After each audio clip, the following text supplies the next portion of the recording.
In Hollywood, staying young isn't a wish, it's a requirement. But for these stars, the quest for eternal youth took a dramatic turn. From swollen lips to frozen faces, they didn't just get a little work done, they got a lot. Some call it self-expression, others call it a disaster.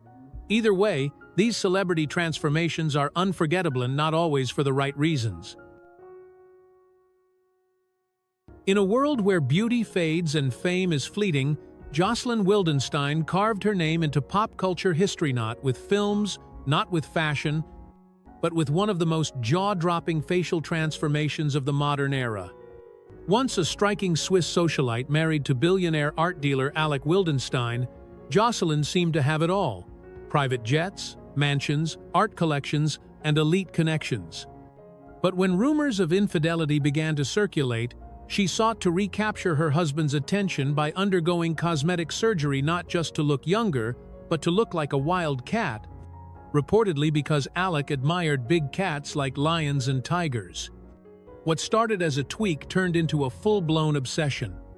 By the 1990s and 2000s, Jocelyn's face had morphed into something surreal: almond-shaped eyes, pulled taut, exaggerated cheekbones, plumped lips, and a feline-like jawline. The press nicknamed her Catwoman, and tabloids could barely keep up with her latest look. Estimates say she spent upwards of $4 million on surgeries, and the result? A media storm of ridicule, memes, late-night jokes, and whispers at every red carpet. Still, Jocelyn never once apologized. In fact, she claimed to feel more beautiful than ever, and dismissed critics with elegance, saying, "I don't regret anything. Beauty is in the eye of the beholder." To this day, no conversation about extreme plastic surgery is complete without mentioning Jocelyn Wildenstein. She didn't just change her face, changed the conversation.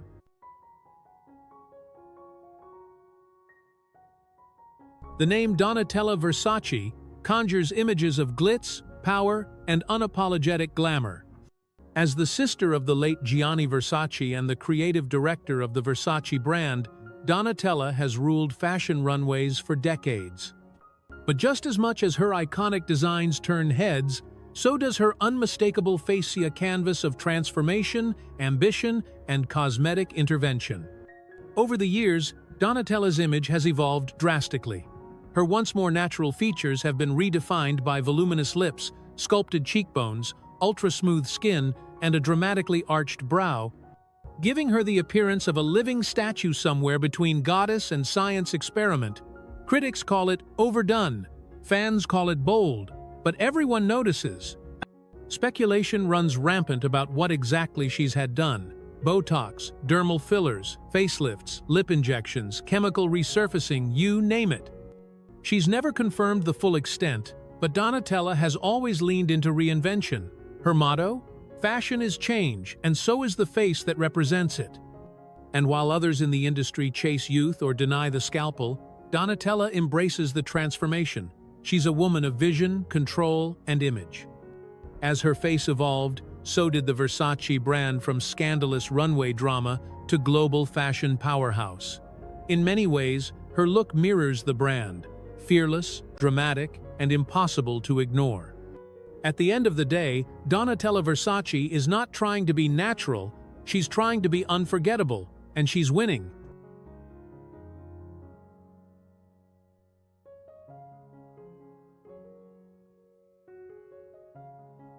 Back in the 80s, Mickey Rourke was the bad boy every casting director wanted and every teenage heartthrob poster featured. With piercing eyes, rugged charm, and a magnetic screen presence, he starred in hits like 9.5 Weeks and Angel Heart, securing his place as Hollywood royalty. Then, seemingly at the height of his fame, he walked away from Hollywood, from fame, and, arguably, from his face. Rourke decided to pursue professional boxing, a decision that would leave more than just a few bruises. After suffering multiple facial injuries in the ring, he turned to reconstructive surgery. But things didn't go as planned. Instead of restoration, Mickey's surgeries veered into irreversible transformation. With each attempt to fix what boxing broke, Mickey's appearance grew more swollen, stretched, and artificial.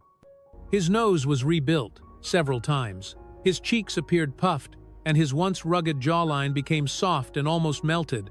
His signature look was gone. In its place stood a man barely recognized by fans or casting agents. To his credit, Mickey didn't deny it. In interviews, he confessed, most of the surgeries were a mistake. He even admitted going to the wrong guy for procedures. Few celebrities are that honest. Despite the backlash and cruel tabloid coverage, Rourke made a surprising comeback with The Wrestler, 2008, earning an Oscar nomination and reminding the world that talent never wrinkles, even if the skin does.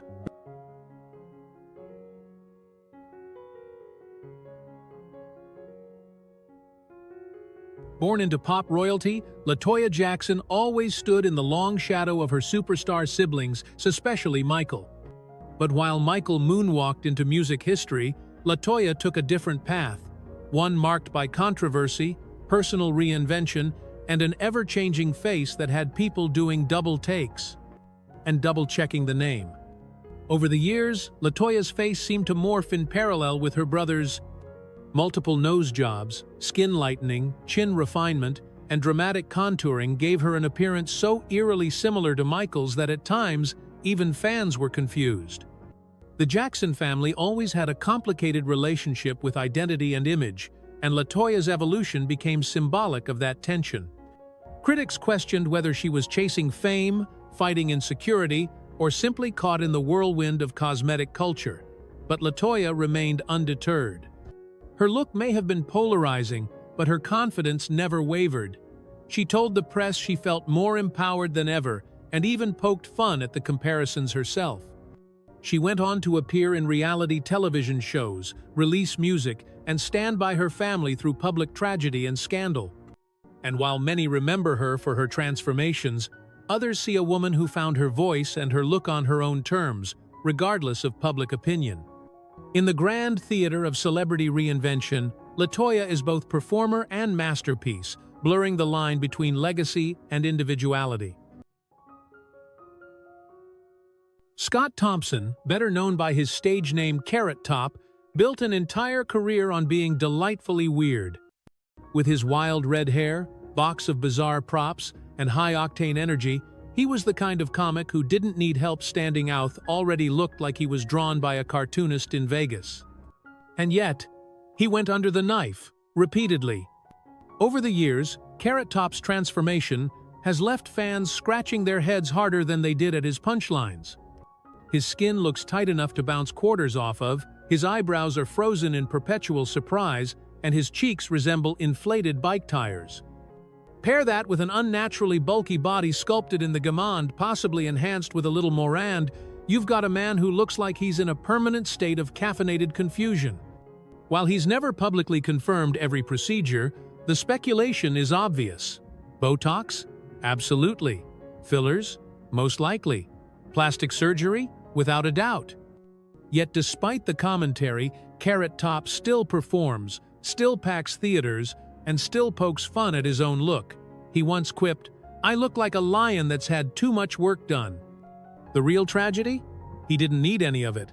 Carrot Top was already a brand funny, loud, lovable, and unique. But in chasing reinvention, he gave the world a version of himself that now looks more like a wax museum escapee than a comedy headliner.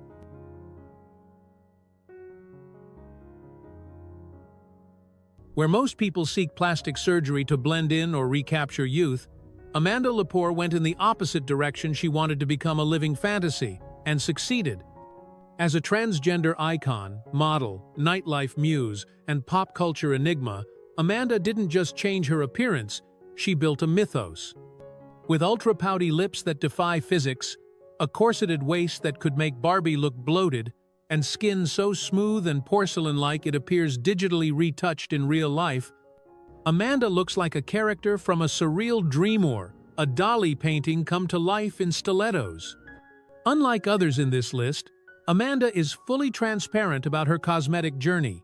She's openly discussed her breast augmentations, multiple rhinoplasties, forehead lifts, and hormone therapy. And rather than hide behind euphemisms, she calls her appearance a tribute to the exaggerated femininity of old Hollywood. To some, she's the ultimate example of body modification art, To others, she's a cautionary tale, but Amanda doesn't care. Her life is her stage, and her body is her performance piece. Whether you view her as bold, bizarre, or beautiful, one thing's for sure: you won't forget her. I truly appreciate you taking the time to watch this video. Your support means the world to me. Back in the 80s and 90s, Axl Rose was the poster child for rock and roll rebellion. With his bandana, snarl, and untamed charisma, he embodied the raw edge of Guns N' Roses. But fast forward a few decades and, let's just say, the jungle he welcomed us to has a lot more Botox. Though he's never admitted to going under the knife, Axl's current appearance suggests possible facelifts, heavy fillers, and maybe a vat of Botox. His once angular features are now pillowy and smooth too smooth. His forehead rarely moves, his cheeks seem inflated, and the expressive scowl that once defined his stage presence now looks more like a frozen emoji. Still, the voice remains on most nights, and his stage shows still pull thousands of fans. But as for facial expressions, he left those somewhere back in 1992. The late great Kenny Rogers was a country music legend-smooth voice, silver beard, soulful eyes. But in the 2000s, Kenny tried to turn back the clock. Unfortunately, what he got instead was a face that looked permanently startled. A botched eyelid surgery left his iconic, gentle gaze replaced by a tight, overly open stare. Gone was the warm, crinkled expression that had graced album covers and melted hearts. Fans were confused. Kenny, to his credit, was too. He later admitted, "I wish I hadn't done it. It made me look a little different than I intended." Still, his voice never wavered, the music endured, and in the end, Kenny's charm was bigger than any bad lift. He gambled on Ute Hand. Though he lost that hand, he never lost his legacy.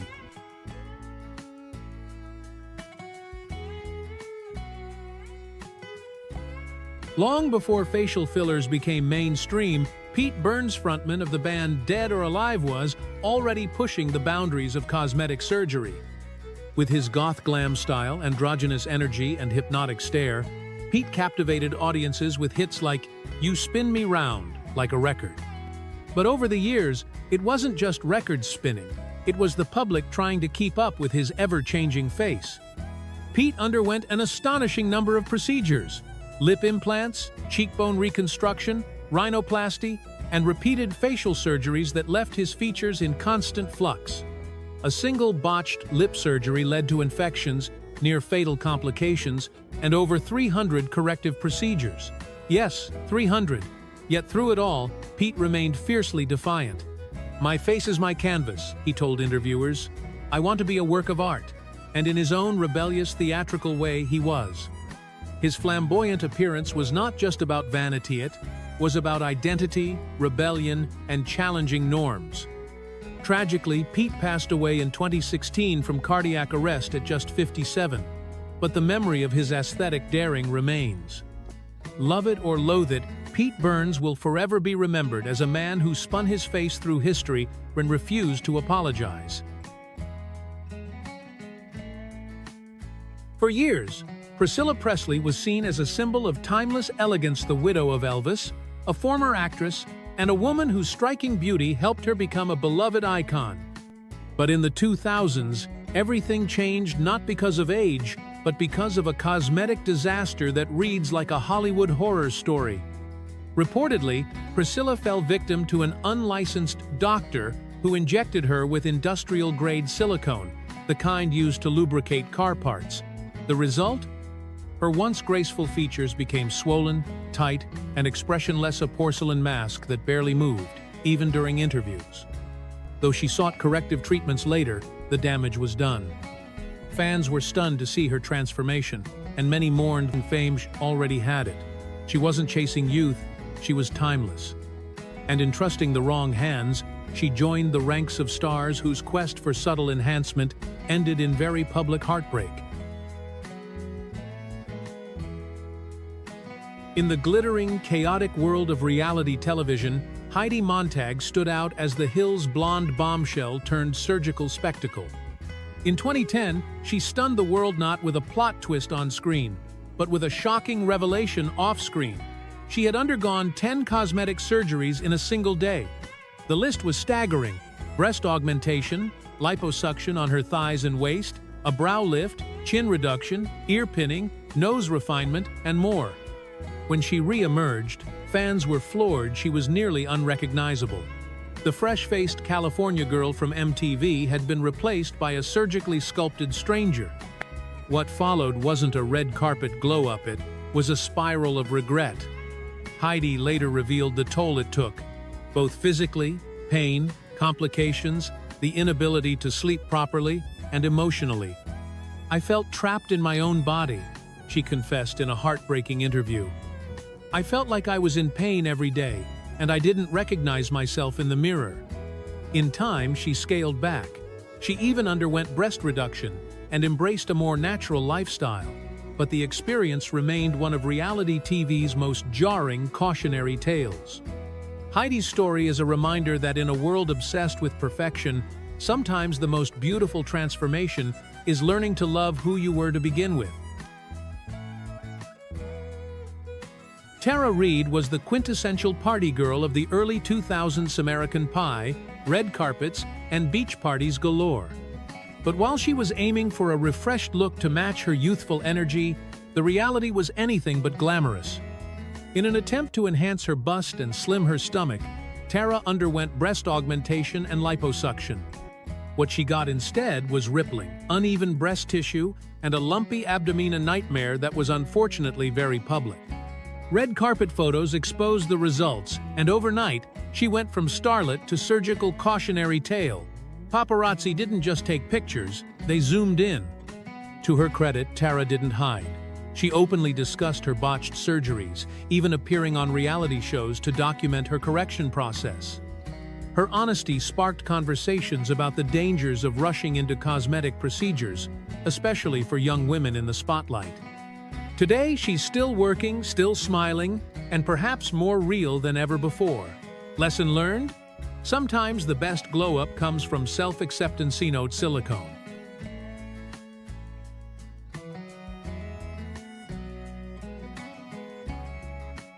Lil' Kim didn't just shake the hip-hop world, she detonated it. Back in the mid-1990s, when women in rap were expected to fade into the background or play second fiddle, Kimberly Denise Jones strutted in wearing brightly colored wigs, Versace bodysuits, and a mouthful of bars that made even the hardest rappers blush. She wasn't here to fit in, she came to conquer. But as her fame skyrocketed, so did the public scrutiny. As early as the 2000s, fans began noticing that Lil' Kim's face was changing subtly at first, then dramatically. The once round cheeks gave way to sculpted planes. Her nose became thinner, more defined. Her skin lightened, her jawline sharpened. Each red carpet brought a slightly different version of Kim, and soon, social media and tabloids dubbed her unrecognizable.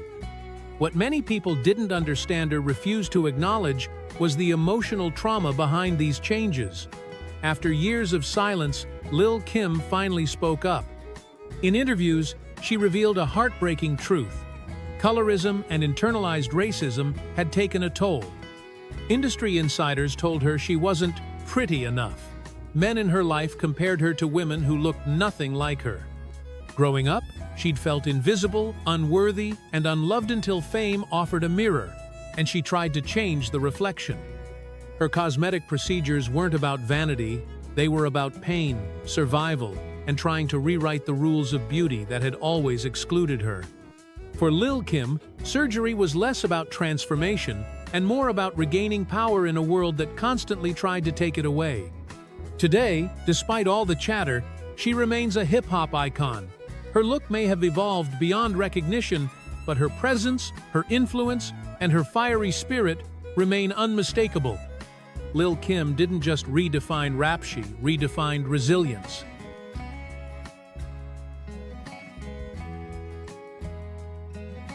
Before Naomi walked, before Giselle flew, there was Janice. Janice Dickinson wasn't just a model, she was a movement. With her Amazonian body, killer cheekbones, and unapologetic attitude, She stomped down runways and straight into the pages of fashion history. She called herself the world's first supermodel, and, whether you agreed or not, you knew her name. But while the cameras loved her, Janice didn't always love herself. As the fashion world aged her out, she became consumed by the fear of losing relevance, youth, and desirability. The answer? Plastic surgery. Lots of it. Facelifts, Botox, collagen, lip fillers, breast implants. Janice sampled the whole menu. Her face grew tighter, her lips plumper, her expressions almost frozen. And while the public whispered, Janice shouted.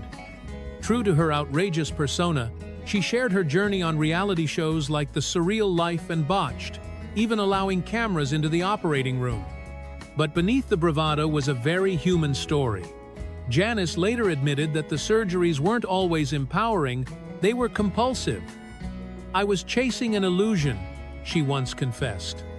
"I didn't recognize the person in the mirror anymore." She eventually chose to reverse many of the procedures, stripping away the masks and rediscovering the woman underneath.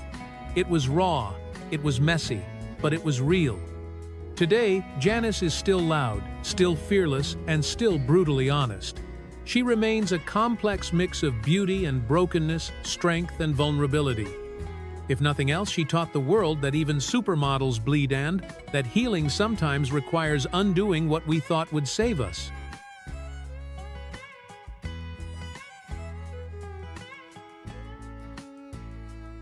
There are stars, there are legends, and then there's Cher. Since the 1960s, Cher has defied time, trends, and gravity. From the moment she stepped on stage with Sonny Bono, draped in beads and fringe, she has been a style icon, a vocal powerhouse, and a pop culture phenomenon. But while the decades ticked by, Cher's face didn't seem to. Let's be real, Cher has had work done, and she's never really denied it. Over the years, cosmetic experts have speculated about everything from rhinoplasty and facelifts to eyelid lifts, dental veneers, and Botox, lots of it. But where others whisper and dodge the question, Cher leans in with a wink and a quote, "If I want to put my tits on my back, that's my business."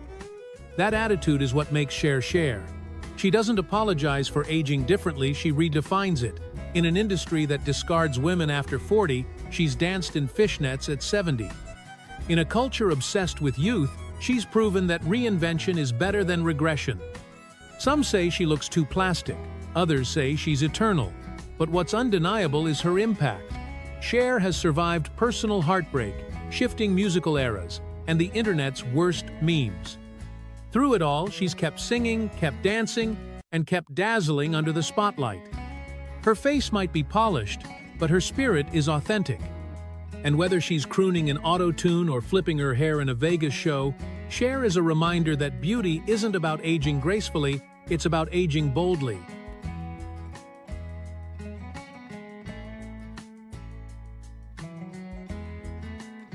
Few performers have ever commanded a stage the way Freddie Mercury did.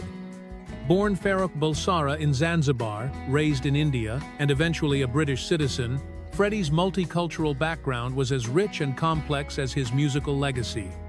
With his signature mustache, flamboyant outfits, and a voice that could effortlessly glide from baritone to soprano, he became the heart and soul of Queen. From operatic epics like Bohemian Rhapsody to anthems like We Are the Champions, Freddie didn't just sing songs, she made them immortal. He was a performer who blurred the lines between rock, theater, and opera, never afraid to go big, bold, or bizarre. Off stage, however, Freddie was intensely private. He rarely spoke about his personal life or sexuality in the press, choosing instead to pour his truth into the music.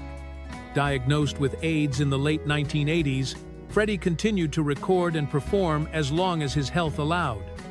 He officially confirmed his illness just one day before his death in 1991 at the age of 45. His passing was a wake-up call to the world about the HIV/AIDS crisis, and his absence left a void in the music world that remains unfilled. Even decades later, his influence still echoes in stadiums, on playlists, and in the hearts of fans across generations.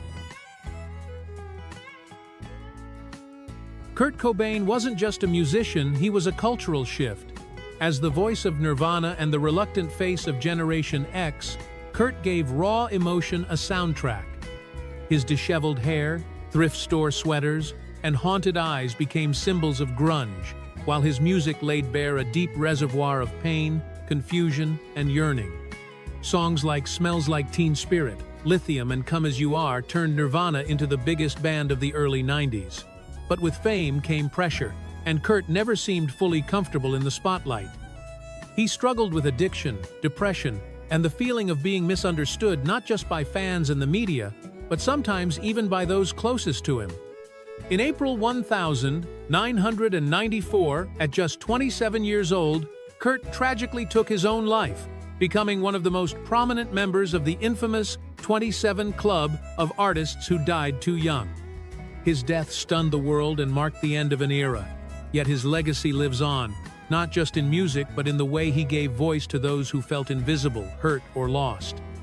Kurt Cobain made it okay to be vulnerable, and for that, he's never been forgotten. George Michael was the rare kind of artist who could make you dance, cry, and reflect all in a single song. With his smoldering good looks, sultry voice, and undeniable charisma, he first captured hearts as one half of Wham! In the 1980s, with joyful hits like Wake Me Up Before You Go-Go and Last Christmas. But it was his solo career that truly cemented his place in pop music history. His debut solo album, Faith, was a phenomenon, featuring iconic tracks like Father Figure, One More Try, and of course, the title track, Faith. George seamlessly fused pop, soul, funk, and vulnerability into every note. He was a man who loved deeply, hurt privately, and gave the world pieces of himself in every song. While he eventually came out publicly as gay, George's journey with identity, privacy, and fame was often fraught with media harassment and personal setbacks. Yet through it all, he remained a generous spirit, known for quietly donating millions to charities and helping individuals in need, often without any publicity. His sudden death on Christmas Day 2016 felt especially cruel, as millions around the world were listening to Last Christmas that very day. But George Michael's true gift wasn't just music, it was honesty, empathy, and a soul that radiated through every lyric he sang. Michael Hutchence was the embodiment of rock star charisma, dangerous, seductive, and magnetic. As the frontman of INXS, he brought a fierce, sensual energy that few could match. With his unruly curls, piercing eyes, and lithe movements, Michael didn't just possess the stage. Songs like Need You Tonight, Devil Inside, and Never Tear Us Apart pulsed with both sex appeal and soul, cementing his legacy as one of the most compelling performers of the 1980s and early 90s. But beneath the rock god exterior was a man grappling with pain, both physical and emotional. A brain injury in 1992 severely affected his sense of smell and taste, and reportedly altered his temperament. His personal life was often in turmoil, including a highly publicized relationship with British television personality Paula Yates and a protracted custody battle involving her daughter. On the 22nd of November, 1997, Michael was found dead in a Sydney hotel room. Though his death was officially ruled a suicide, mystery and speculation still surround the circumstances. He was only 37. The world lost more than a rock idol, it lost a poetic soul whose flame burned intensely, but far too briefly. Chester Bennington was the voice of a generation struggling to find its way. With a scream that could shake stadiums and a whisper that could break your heart, he brought raw vulnerability to the nu metal movement that defined the early 2000s. As the frontman of Linkin Park, Chester blended searing emotion with sonic fury on hits like In the End, Numb, Crawling, and Somewhere I Belong. He was lean, tattooed, Intensia man who wore his pain on stage like armor. But offstage, Chester openly shared his battles with trauma, addiction, and depression. He often spoke about the abuse he endured as a child and the inner demons that haunted him throughout adulthood. Despite his fame, his heart remained fragile. Chester died by suicide on the 20th of July, 2017, devastating fans across the globe. The date was not lost on anyone. It was what would have been the birthday of his close friend, fellow rock legend Chris Cornell, who had taken his own life just 2 months prior. The loss of Chester was not just a blow to music, but to everyone who had ever found comfort in his voice. He reminded the world that even those who shine the brightest can be fighting the darkest battles. Layne Staley's voice was a cry from the soul deep, tortured, and unforgettable. As the frontman of Alice in Chains, Layne helped define the grunge era with haunting, brooding songs that explored addiction, loneliness, and despair. Tracks like Man in the Box, Down in a Hole, and Rooster weren't just hits, they were confessions set to guitar riffs. With his gaunt frame, intense stare, and unmistakable vocals, Layne stood apart even among Seattle's giants. But as his fame grew, so did his struggles with heroin addiction. He withdrew from public life in the late 90s, becoming a recluse even as fans prayed for his return. Tragically, when he died in April 2002, his body wasn't discovered until weeks later, a chilling reminder of the isolation he'd descended into. He was only 34 years old. His death felt especially bitter, not because it was unexpected, but because it had always felt preventable. Still, Layne left behind a catalog of music that continues to resonate with those who know what it means to hurt and to hope. In life and in death, he was and remains a voice for the broken. Scott Weiland was the quintessential rock frontman, dangerous, magnetic, and impossible to ignore. With his angular cheekbones, chiseled jawline, and ever-changing style, he looked every bit the icon. But it was his voice, gritty yet vulnerable, snarling yet tender, that made him unforgettable. As the lead singer of Stone Temple Pilots and later Velvet Revolver, he gave life to rock anthems like Interstate Love Song, Plush, and Slither. Scott's performances were often electric, filled with swagger and theatrical intensity. Yet behind the glitter and glam, he fought a long, public battle with addiction. Drugs haunted his career, leading to arrests, stints in rehab, and tensions with bandmates. Despite everything, he kept coming back, resilient, creative, and still capable of shaking a stage to its core. But the road eventually caught up with him. On the 3rd of December, 2015, while on tour with his new band, Scott was found dead on his tour bus. The cause? An accidental drug overdose. He was 48. The news hit hard, not just because of the loss, but because of the sense that we'd all seen the storm brewing. Scott Weiland lived like a rock star and died like one too, leaving behind a legacy of brilliance tinged with tragedy. Andy Gibb was the golden boy of late 70s, pop bright-eyed, sweet-voiced, and effortlessly charming. As the youngest brother of the Bee Gees, Andy inherited the same musical talent that made his siblings legends. With hits like Shadow Dancing, I Just Want to Be Your Everything, and An Everlasting Love, Andy quickly shot to fame, becoming a teen idol with posters plastered across bedroom walls around the world. But fame came fast and hard. Andy was still in his early 20s when he found himself living a life of luxury, loneliness, and pressure. Though his smile sparkled on television, behind the scenes, he struggled with substance abuse and depression. His career stalled in the early 80s, and despite attempts at a comeback, he never fully recovered. Just 5 days after his 30th birthday, Andy died of myocarditis, an inflammation of the heart likely made worse by years of drug abuse. It was a cruel and premature end to a life that once seemed so full of promise.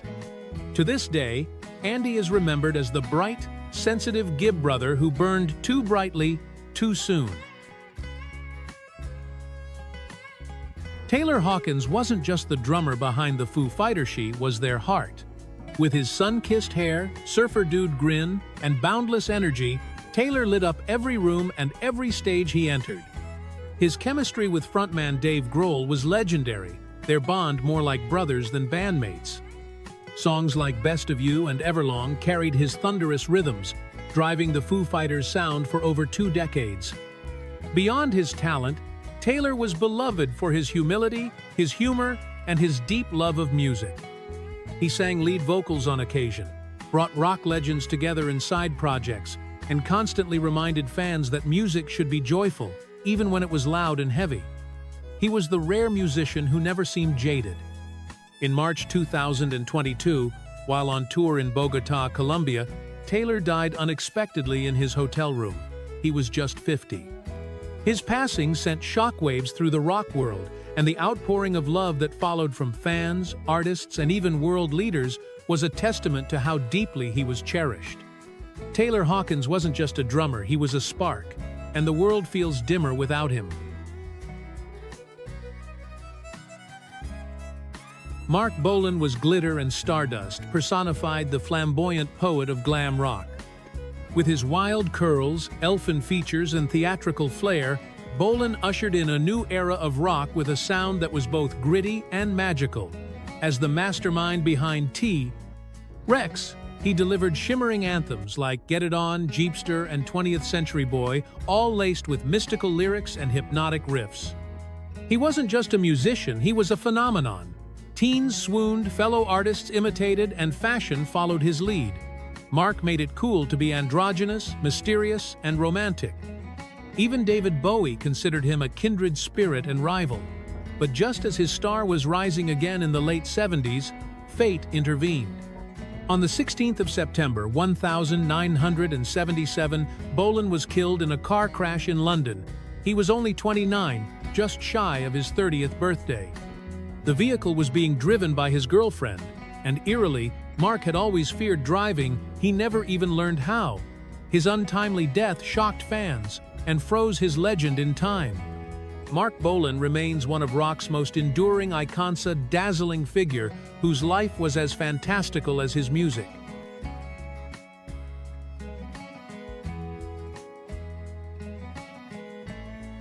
Debbie Reynolds was not just a star, she was a symbol of Hollywood's golden age.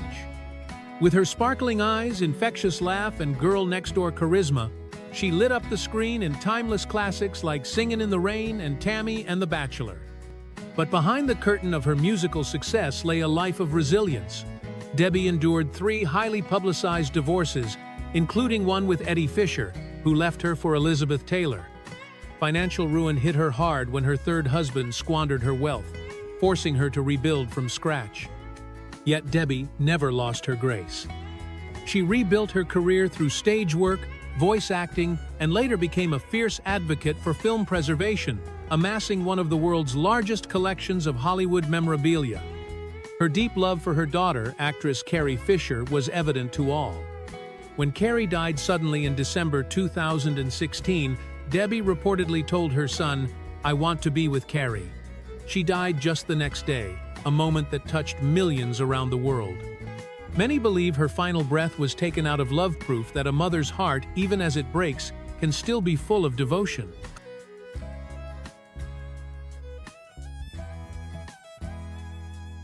Julie Harris was one of the most respected actresses of the 20th century, a true artist's artist. Known for her soft voice and introspective manner, she captivated theatergoers with her emotional intensity and stunning versatility. Over a career that spanned 6 decades, Harris earned 5 Tony Awards, more than any other actress in history at the time, for roles in I Am a Camera, The Lark, 40 Carats, The Last of Mrs. Lincoln, and The Belle of Amherst. She brought literary heroines and complex women to life with a sincerity that felt both raw and transcendent. She made audiences weep, reflect, and feel deeply.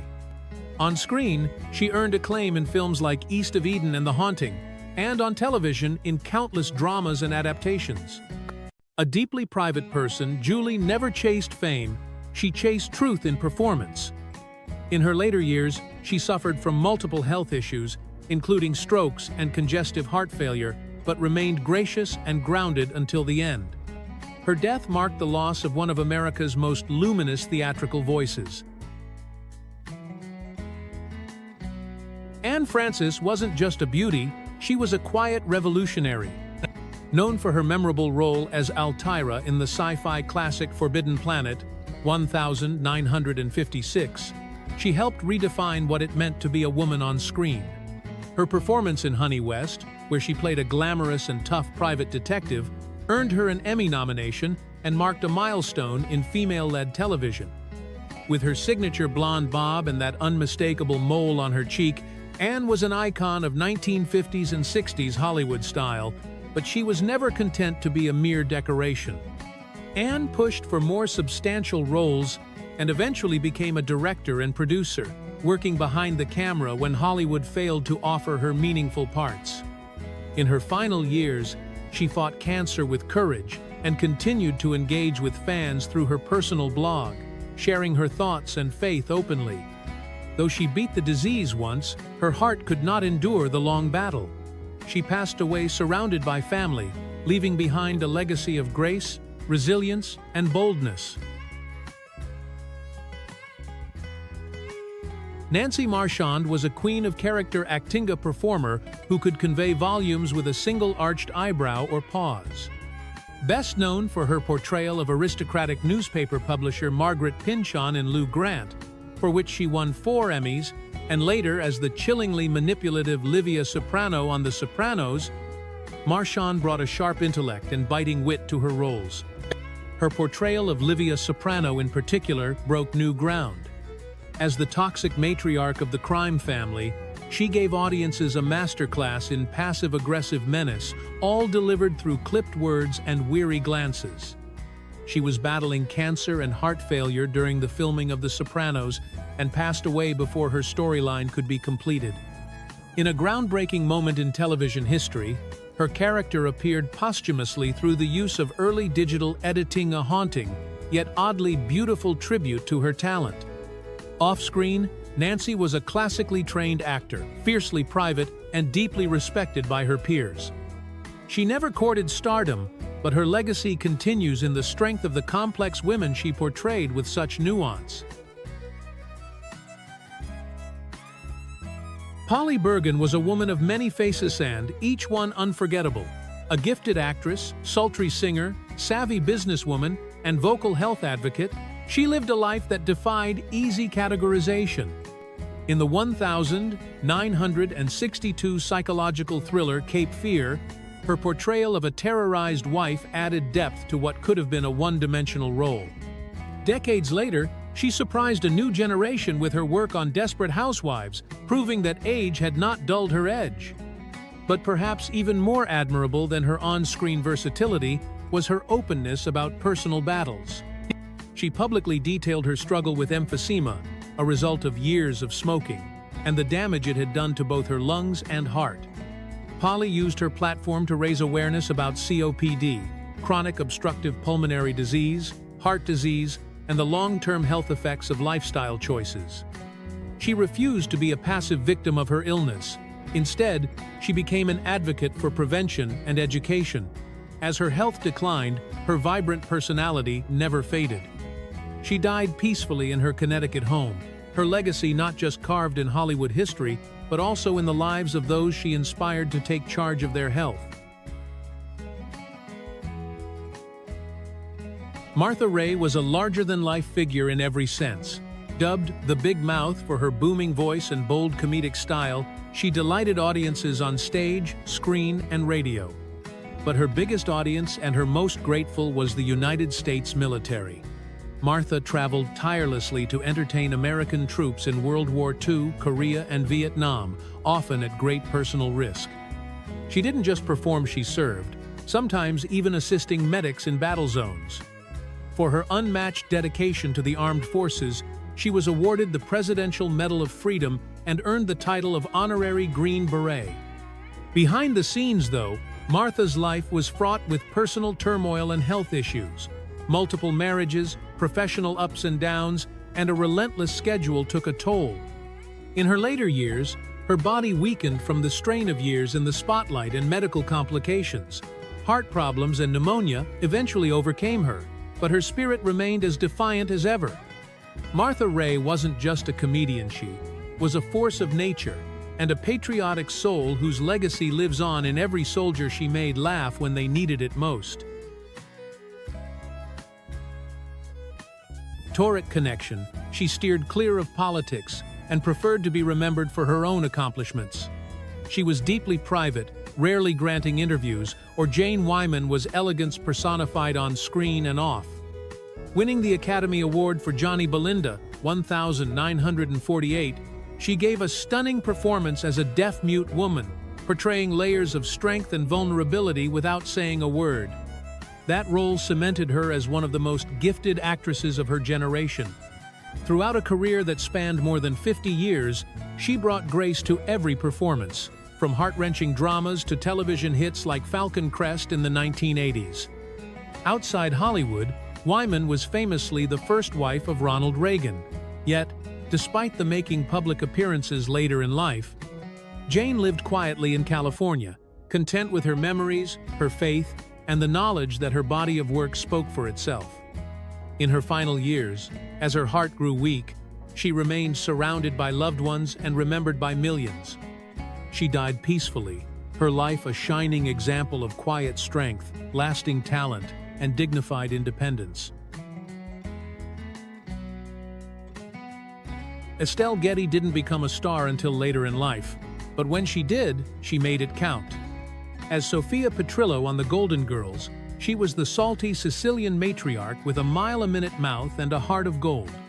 With her signature wicker purse and wisecracking one-liners, she stole every scene, often delivering the funniest punchlines with the most deadpan expressions. She became the unofficial grandmother of America. But Estelle's real-life journey was anything but easy. She had struggled for years as a stage actress and worked in secretarial jobs to support her family. When The Golden Girls came along, she was already in her 60s and had to endure hours in the makeup chair each day to play the older Sophia. Yet she never complained she had waited her whole life for this kind of role. In her final years, Estelle suffered from Lewy body dementia, a cruel illness that robbed her of her memory, identity, and ultimately, her health. Her heart too began to fail, leaving fans and loved ones heartbroken. Still, her legacy endures in every rerun, every laugh, every fan who still quotes her lines. Estelle Getty made the world laugh when it needed it most, and she did it with love. Della Reese was nothing short of a powerhouse. Born Della Reese early, she began her career as a gospel singer, performing with Mahalia Jackson before transitioning into jazz and pop. Her velvet voice, rich with emotion and command, earned her Grammy nominations and a place among the greats. But it was her second actas, an actress and spiritual mentor, that truly cemented her place in American hearts. As Tess in Touched by an Angel, Della played the guiding force who helped people find their purpose, one episode at a time.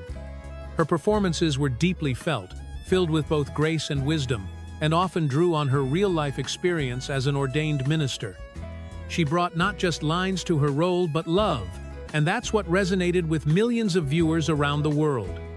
In her later years, Della suffered from type 2 diabetes and other health complications, including heart failure, which gradually slowed her down.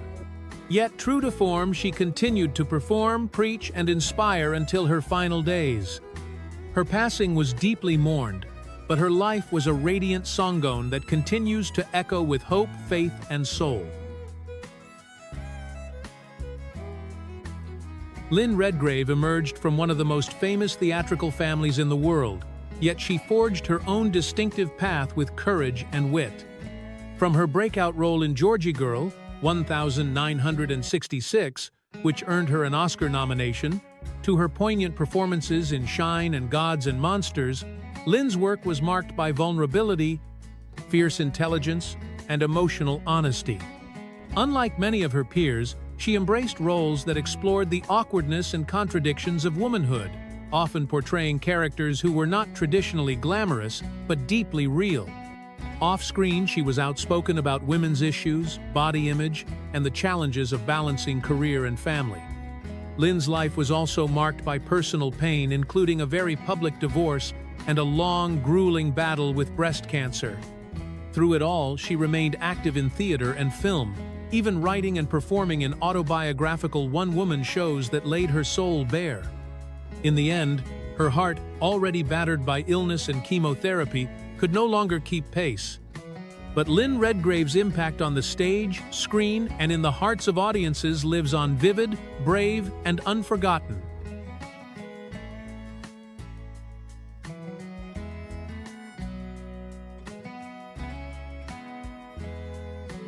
Michael Jeter had a face you couldn't forget and a heart that lit up every scene. With his lanky frame, expressive features, and unmistakable voice, Jeter carved out a niche as one of Hollywood's most versatile and endearing character actors. He won an Emmy for his role in the sitcom Evening Shade and a Tony Award for Grand Hotel, earning the admiration of peers and audiences alike. Openly gay and HIV positive, Jeter was a rare example of someone who managed to survive and thrive through the darkest days of the epidemic. He credited new HIV treatments in the 1990s for prolonging his life and allowing him to continue working. Unlike many of his peers, he did not shy away from his diagnosis, instead choosing to live with dignity and openness. Whether playing the heartbreaking Dell in The Green Mile or singing alongside Elmo on Sesame Street, Jeter brought soul, kindness, and authenticity to every role. His death in 2003 was a blow to those who knew and loved him, both personally and through the screen. Though never a household name, Michael Jeter was a quiet force of talent and resilience, and his legacy endures in the characters he brought to life. Ian Charleson was more than a rising star, he was a soul of uncommon grace and depth. Best known for his role as the devout Scottish Olympian Eric Liddell in Chariots of Fire, Charleson's performance won critical acclaim and moved audiences around the world. His talent shone even more brightly on stage, where he became one of Britain's finest Shakespearean actors, gracing the Royal Shakespeare Company with powerful, poetic performances. In 1988, Charleson was diagnosed with HIV. Refusing to let the illness define or limit him, he continued acting until the very end, most notably in a legendary performance as Hamlet at the National Theatre just 2 months before his death. It was a final, brilliant display of courage and artistry. After his passing in 1990, Charleson's family and friends made the courageous decision to go public with the cause of death. At a time when AIDS was still cloaked in shame and silence, Charleson's revelation helped ignite conversation and reduce stigma, especially in the UK. Today, the Ian Charleson Awards are given annually to celebrate young classical actors, preserving the memory of a man whose talent was matched only by his bravery. Denholm Elliott was a master of nuancean actor who could say volumes with a single glance.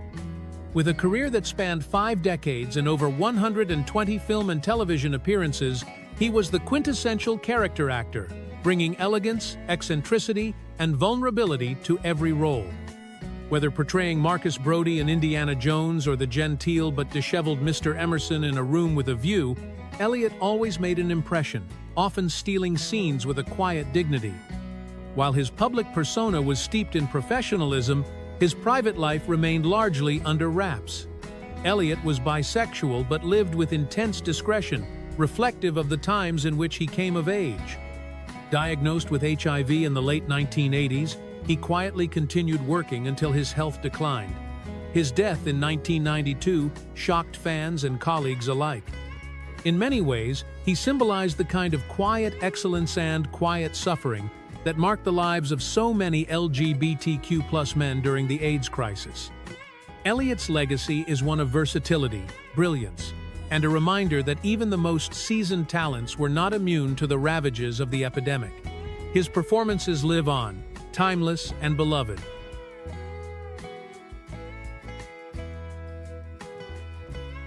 To the world, Robert Reed was America's favorite dad, Mike Brady, the wise, warm-hearted patriarch of the Brady Bunch. For millions of viewers, he represented the ideal of fatherhood and stability. Yet, off-camera, Reed lived a starkly different reality. A gay man in an unforgiving era, he concealed his identity for fear of personal and professional fallout. Reed was known for his perfectionism, and his occasional clashes with Brady Bunch producers' disputes, often rooted in the show's simplicity clashing with his Shakespearean training. But behind those tensions was a deeper struggle, the pain of living a life that wasn't fully honest. When Reed died in 1992, the initial cause of death was listed as colon cancer. However, it later emerged that he had been HIV positive, a fact he had kept secret even in his final years. The news prompted both shock and reflection. It revealed how the expectations of Hollywood could silence even the most visible stars, forcing them to bear their burdens in isolation. Robert Reed's legacy remains bittersweet, beloved for his performances, but remembered also for the high price of secrecy. Tom Villard had a smile that lit up the screen and a comedic touch that made audiences feel instantly at ease. From his roles in offbeat comedies to memorable guest spots on shows like The Golden Girls, he brought warmth, humor, and a kind of approachable weirdness that endeared him to fans. Unlike many actors of his generation, Villard chose a different path: honesty. In 1994, at a time when being openly gay and HIV positive could still mean career suicide, Villard bravely appeared on television to share his diagnosis and call for compassion. He spoke candidly about living with AIDS, urging the industry and the public to shed the stigma and fear that still surrounded the disease. His openness was groundbreaking, and it gave courage to many others. Sadly, Villard passed away later that year at just 40 years old. But he left behind more than a resume. Left a legacy of bravery, integrity, and visibility during a time when silence was the norm. He was a bright light extinguished too soon, but one that helped illuminate the path for those who followed. Standing an imposing 7 feet 2 inches tall, Kevin Peter Hall quite literally stood out in Hollywood. But it wasn't just his height that made him special, it was his soul. Beneath the terrifying mask of the Predator or the fur of Harry and the Hendersons was a gentle, talented man who brought emotion and humanity to roles that could have easily become one-dimensional. Hall's life took a tragic turn after a car accident in 1990. During treatment, he received a blood transfusion that unknowingly carried HIV. The virus rapidly impacted his health, and by 1991, he was gone. Though not publicly out during his lifetime, some who knew Hall personally have said he identified with the LGBTQ+ community. Regardless, his story highlights another harrowing chapter of the AIDS epidemic: the innocent victims, the medical missteps, the sheer randomness of fate. Hall's death was a devastating loss, not only to film but to a generation of young black men who saw themselves in his strength, grace, and gentle presence. Keith Harington was not a household name, but on the stages of Broadway, he was a heartbeat, vital, expressive, and magnetic. As an actor and dancer immersed in New York's vibrant theater scene, Harington belonged to a generation of performers who helped shape the creative pulse of their time. He danced with passion and acted with urgency, embodying the spirit of a community rich with artistry and activism. In the late 1980s, as AIDS swept through New York's artistic circles like a silent fire, Keith was among the many whose lives were stolen too soon. He died in obscurity, his name barely mentioned in national press, his death yet another painful loss in a long list of artists whose potential was never fully realized. Though not widely remembered today, Harington's story is emblematic of thousands more men and women whose gifts were silenced, whose stories remain untold. In remembering him, we remember them all. The dancers who never got their encore, the actors who never got their big break, the lives that mattered. Brad Davis blazed through Hollywood like a meteor, brilliant, bold, and burning out far too soon. Best known for his searing performance in Midnight Express, Davis captured the raw, emotional torment of a young man imprisoned abroad. The role earned him a Golden Globe and critical acclaim, instantly catapulting him to fame. Yet behind the fame lay years of private pain, addiction, and a secret diagnosis that would change the course of his life. In 1985, the same year Rock Hudson went public with his AIDS diagnosis, Davis learned he was HIV positive. But unlike Hudson, Davis chose to keep his illness hidden from the public eye, fearing it would destroy his career and ability to provide for his family. He quietly sought treatment and tried to continue working, but the disease and its emotional toll wore him down. As his health deteriorated and the pain intensified, Davis made a heartbreaking decision. He would end his life on his own terms. With the support of his wife, Susan Bluestein, Davis died by assisted suicide in 1991. Susan would later publish a memoir revealing the full extent of her husband's battle, including the isolation and fear he faced. His story stands as a stark reminder of the psychological cost of stigma and the urgency of compassion and visibility for those living with HIV/AIDS. Rock Hudson was more than just a movie star, he was the embodiment of 1950s American masculinity. With his broad shoulders, dazzling smile, and effortless charm, Hudson dominated the silver screen in an era that worshipped the romantic leading man. Films like Giant, where he played opposite Elizabeth Taylor, cemented his status as a Hollywood icon. But behind the camera, Hudson lived in the shadows, forced to hide his true self in an industry and a society that was deeply hostile to gay men. For much of his life, Hudson was subjected to the painful double life so many in Hollywood endured. He entered into a marriage of convenience and carefully curated his public image to avoid suspicion. Yet in 1985, when he announced he had been diagnosed with AIDS, the world was stunned. Rock Hudson was the first major celebrity to publicly confront the disease at a time when it was largely misunderstood, stigmatized, and associated only with marginalized groups. His announcement was a watershed moment. Suddenly, AIDS wasn't an abstract epidemic, it had a face, and it was the face of one of Hollywood's most beloved stars. Hudson's courage in the final months of his life helped shift public perception. He humanized a disease that had been dismissed with cruelty and silence. In death, he became an unintentional activist, and his legacy continues to resonate in both film and LGBTQ+ history. Anthony Perkins will forever be remembered as Norman Bates, the chillingly complex character in Alfred Hitchcock's Psycho. His portrayal remains one of the most iconic performances in cinematic history. But behind his sharp intellect and striking performances was a man tormented by the societal expectations of his time. Perkins was introverted, thoughtful, and deeply conflicted. In an era where being gay could destroy a career, he was forced to live a life of secrecy. Though he had relationships with both men and women, his public life was shaped by fear and denial. He eventually married photographer Barry Berenson and had 2 sons. Still, he remained closeted, burdened by the fear of public exposure and professional ruin. Diagnosed with HIV in the late 1980s, Perkins kept his illness private. It wasn't until after his death in 1992 that the world learned the truth.